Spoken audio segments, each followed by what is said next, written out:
This is the James Bond Aston Martin DB5 issued by Corgi in 1965. And this is the James Bond Aston Martin DB5 issued by Corgi in 2021.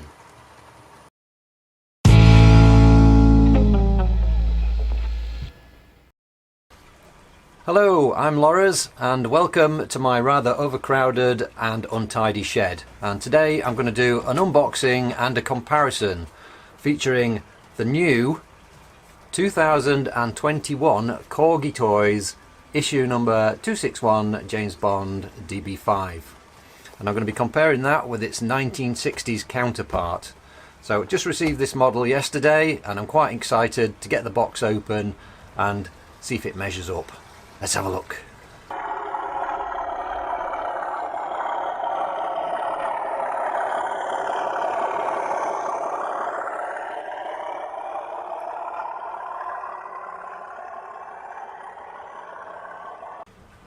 So this is the 1960s version, which makes it getting on for 60 years old now, and I've had this particular model for about 20 years.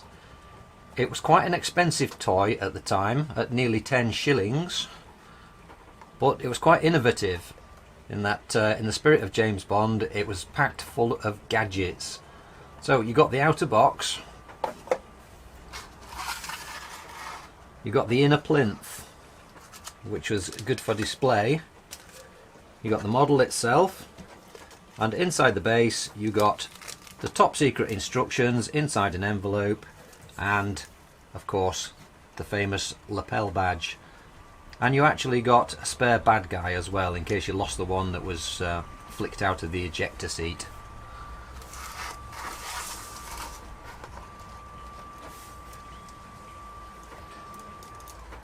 So the gadgets, I'm pretty sure, are well known to us all. You've got two buttons on the side. This one triggers the machine guns and overriders on the front there. The rear one triggers the ejector seat and throws the bad guy out through the roof, and then pressing the exhaust pipe causes this bulletproof shield to pop up. Now this one is in lovely condition, there's very few marks on it, all the gadgets work as they should, and the tyres are also in pretty good condition. So one of my favourite possessions. But let's get to business. What we want to see is what this one looks like. So let's do a quick comparison. These are the outer boxes. And you can see straight away that the 2021 version is slightly larger. Not a great deal in it, but maybe a centimetre longer and a few millimetres bigger. Otherwise, the colour is virtually bob on. Very similar indeed. So you got the bases there. This one, when you turn it round, is the right way up, and the 60s version is upside down. And you've still got Corgi Toys on the end there. And again, the ends virtually identical. And the same on the other side. So they've done a marvellous job on the outer box to scan the original colours and get it very, very close. Okay, let's put that to one side for a minute. Oh, it's all exciting. Let's see if I can get this open.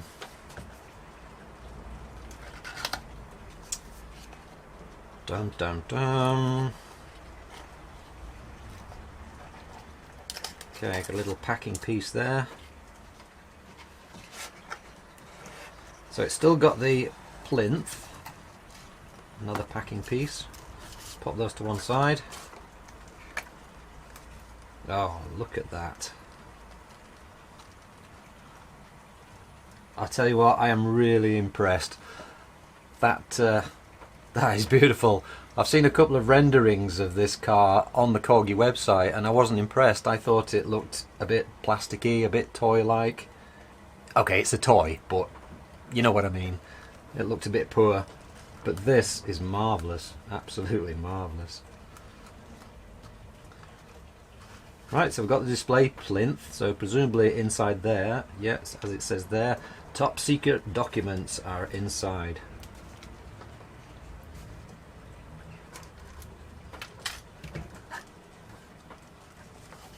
Again, plinth, very, very close to the original.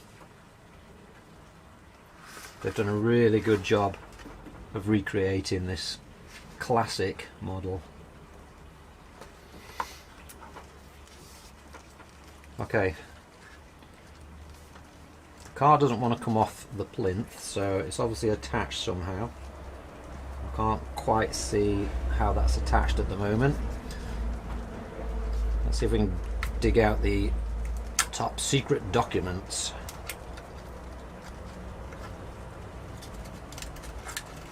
So, in an envelope, as the original, 007's secret instructions. Feels like there's a bad guy in there. It's not sealed, so that saves me concerning myself as to whether to break the seal or not. Documents don't want to come out. Let's get the tweezers on it. What else is in there? Nothing.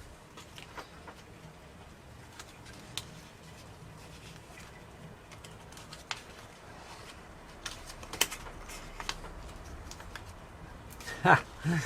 Oh dear, good. They even reissued the lapel badge. Now I don't know if the original one was on white card and whether it's just discoloured, but as you can see, again, a really good attempt at recreating the original. So we have our lapel badge. We have our instructions envelope. The modern version is rather more substantial than the paper thin one that was issued back in the 60s.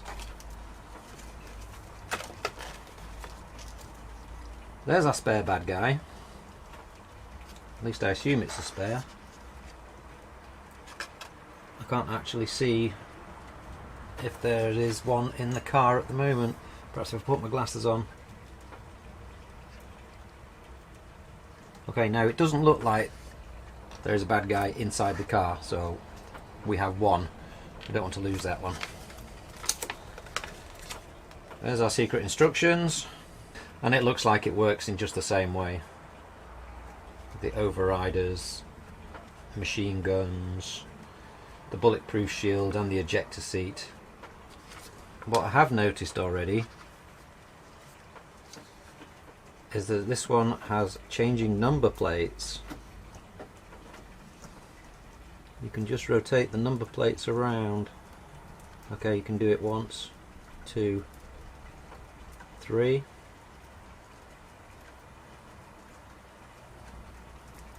Is that it? 3, I think. 3 or 4 different number plates on there, I'm not quite sure. Can we figure out how this is attached? Okay, I see. You can see in there, it's actually tied to the box. Obviously we don't want to damage the box, so that's going to be slightly tricky to get out. The plastic ties. So I'm going to do a bit of an operation here with my trusty scalpel to cut the ties. Do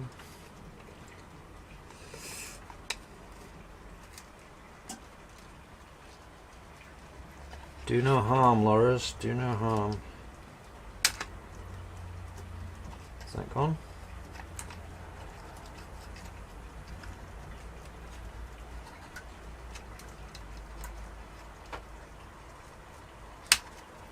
Wow, they're actually quite tough. Right, bear with me, I might just change the blade for a sharper one and then I'll come back to you. Okay. Now to open both ends so I could get to both tyres, and I think that should come out now. Now, have I spoken too soon?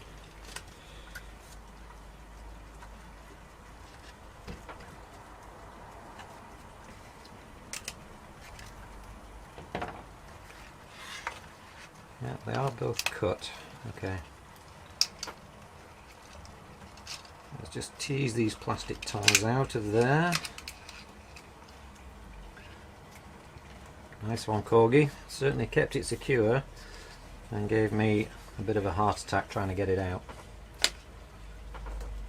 So, the car itself. Let's get rid of these ties. And from what I see so far, they've done a splendid job of recreating it. Well, the only chance most of us will ever get to having one of these brand new mint in the box. So we've got some little protective bits of plastic here, one on the roof. Is that it? That's it. Beautiful. You can see underneath that it's screwed together, whereas the original was riveted together. So that will make it easier, I'm sure, if anybody needs to do any surgery on these. The tyres are rather plastic on the new one compared to the originals, which were very much rubber.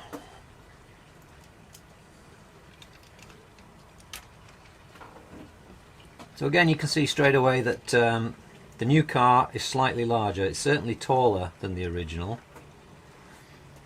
The suspension on the original one still works. I don't think it's dropped enough to make any great difference. And there is suspension again, front and rear, on the new one.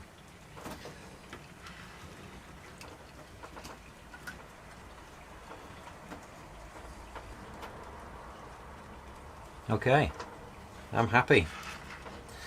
I am a happy bunny. It's a beautiful car. Heavier than the original, I would say, by some degree. We'll see if we can get some scales and pop it on. Right, so let's put the old guy to one side for a moment and let's test some of these gadgets. So, machine guns and overriders. Ping! Yeah, they come out very nicely.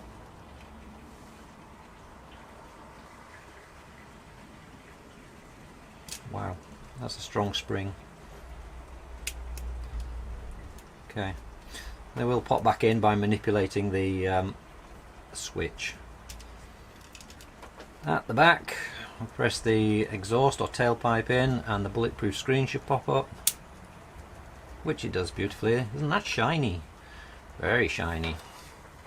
Compare it to the original, which may have been shiny once upon a time, but is now very much dull.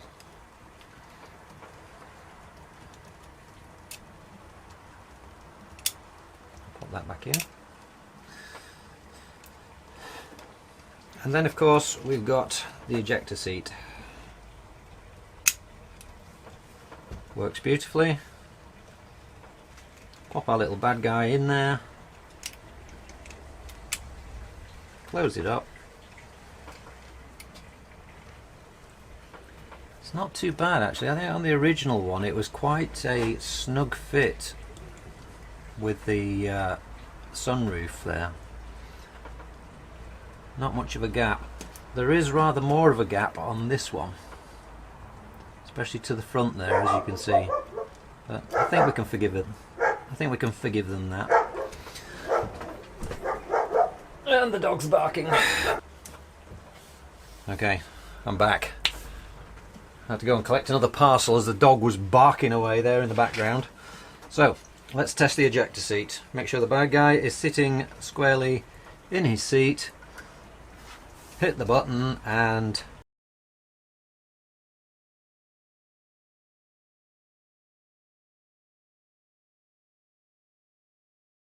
that's quite a spring.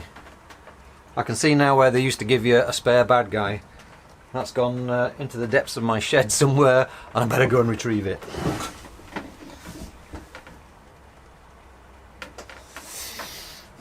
Okay, I won't be doing that too often, I'm sure.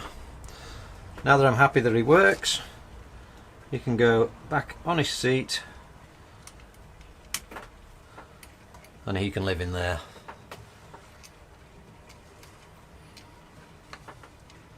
Very, very pleased with this. The number plates rotate on the back as well. I'm guessing they do. Yes, they do indeed. The GB sticker on there, which of course is now outdated. Has to be a UK sticker now apparently.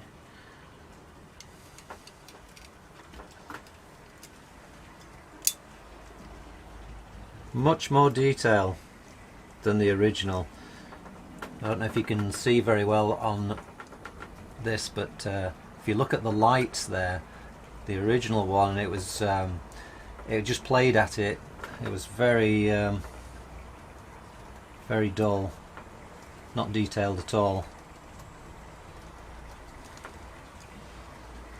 You notice on this one it was actually tooled from a DB5, hence there's only one petrol filler cap. There isn't one on the other side. This one, rather more correct, petrol filler cap on both sides.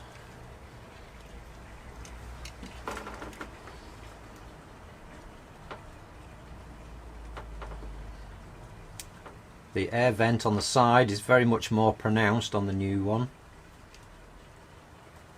Much more detail. The wheels, I mean, you can see they're shiny, but on the original one they were actually spokes. You can see right through the spokes. On the new one, it's just a solid casting. So that's a slight disappointment. And then to the front, let's pop these machine guns back in. Again, very similar.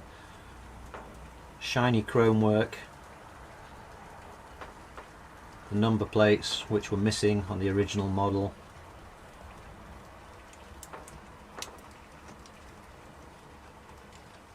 All in all, very, very pleased. So this retails now from Corgi at about, I think it's about £29. And I think that is £29 well spent. And in fact, I ordered two, so I'm going to keep the other one mint in its box, and who knows? And who knows? Sometime from now, give it another 20 years or so, it may double in price and then some. I suppose it depends on how long Corgi actually issue the car for, but sooner or later I'm sure it will go out of stock and then they'll be quite sought after. Not that it's my intention to sell it, but it's just nice to have one on display that you can mess around with, press the buttons, play with the gadgets, and another one to be kept mint in its box, out of harm's way. I've mixed all these things up, but it's quite easy to see which are the new ones and which are the old ones, because the old ones are very much more faded. So, as I said, very pleased with that. Very pleased indeed. And if you were thinking of getting these but you weren't too sure what the quality was going to be like, whether the car was going to be worth it, hopefully now you know. I'll catch you later.